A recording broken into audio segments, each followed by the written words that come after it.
कल्कि अवतार के 4 शक्तिशाली अस्त्र। दोस्तों, महाभारत काल में ऐसे कई शक्तिशाली अस्त्र थे जिन्हें कोई नष्ट नहीं कर पाया और देवताओं द्वारा उसी समय धरती पर कहीं छिपा दिया गया ताकि वो किसी के हाथ न लग सके। लेकिन क्या आप जानते हैं उनमें से 4 अस्त्र ऐसे हैं जो आज भी धरती पर मौजूद हैं और कलयुग के अंत में कल्कि अवतार का अस्त्र बनेंगे। पहला, कर्ण के कवच और कुंडल। कर्ण के कवच और कुंडल को भी देवताओं ने धरती पर छुपाया था। सोचिए कर्ण का वो कवच और कुंडल कितना शक्तिशाली रहा होगा जिसने भगवान श्री कृष्ण को भी ये सोचने पर मजबूर कर दिया था कि कर्ण से वो कवच और कुंडल कैसे लिए जाए। तभी तो श्री कृष्ण के आदेश पर अपने पुत्र अर्जुन को बचाने के लिए इंद्र ने ब्राह्मण का वेश धारण कर कर्ण से वो कवच और कुंडल छल से ले लिए। लेकिन उसके बाद से इंद्रदेव कभी भी स्वर्ग में प्रवेश नहीं कर पाए। इस कवच और कुंडल को आज भी पुरी के निकट कोणार्क में छिपाया गया है, लेकिन आज तक इस तक कोई नहीं पहुंच पाया। कहा जाता है कि कलयुग का अंत करने के लिए भगवान विष्णु जब कल्कि अवतार लेंगे तो ये कवच और कुंडल धारण कर ही वो कलयुग का अंत करेंगे। अश्वत्थामा की मणि। दोस्तों, अश्वत्थामा स्वयं महादेव के अंश थे और जन्म से ही अश्वत्थामा के मस्तक पर एक अमूल्य मणि थी जो उसे दैत्य, दानव, शस्त्र और देवता सभी से निर्भय रखती थी।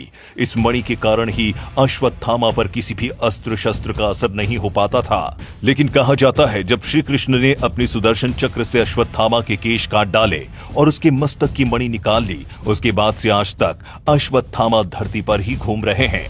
किंतु जब भगवान विष्णु कल्कि अवतार लेंगे तभी वो कलयुग का अंत कर अश्वत्थामा की मणि वापस करेंगे और अश्वत्थामा भी धर्म की स्थापना में भगवान कल्कि की सहायता करेंगे।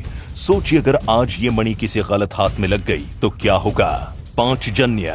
दरअसल पांचजन्य श्री कृष्ण के शंख का नाम था। महाभारत युद्ध में श्री कृष्ण अपने पांचजन्य शंख से पांडवों की सेना में उत्साह का संचार करते थे। इसकी आवाज इतनी तीव्र थी जिसे सुनते ही कौरवों की सेना में भय व्याप्त हो जाता था। इस शंख की ध्वनि शेर की दहाड़ से भी कई तेज और भयानक थी।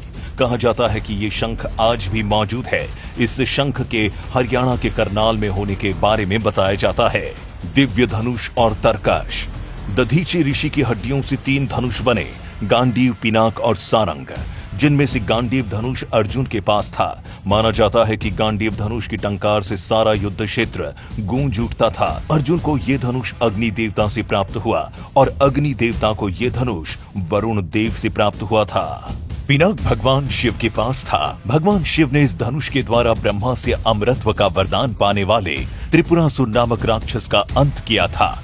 कहा जाता है कि शिव ने इसी धनुष के केवल एक बाण से त्रिपुरासुर के 3 नगरों को ध्वस्त कर दिया था। बाद में शिव ने इस धनुष को देवराज इंद्र को सौंप दिया था। पिनाक वही शिव धनुष था जिसे देवताओं ने राजा दशरथ के पूर्वजों को सौंप दिया था, जो अंत में धरोहर के रूप में राजा जनक को प्राप्त हुआ। और यही वो पिनाक धनुष है जिसे आगे चलकर भगवान श्री राम ने प्रत्यंचा चढ़ाकर तोड़ दिया था। तो दोस्तों, ये थे वो अस्त्र जो कलयुग के सबसे बड़े युद्ध में उपयोग होने वाले हैं। अब आप ही सोच लीजिए, जिस युद्ध में इन अस्त्रों से प्रहार होगा वो युद्ध कैसा होगा।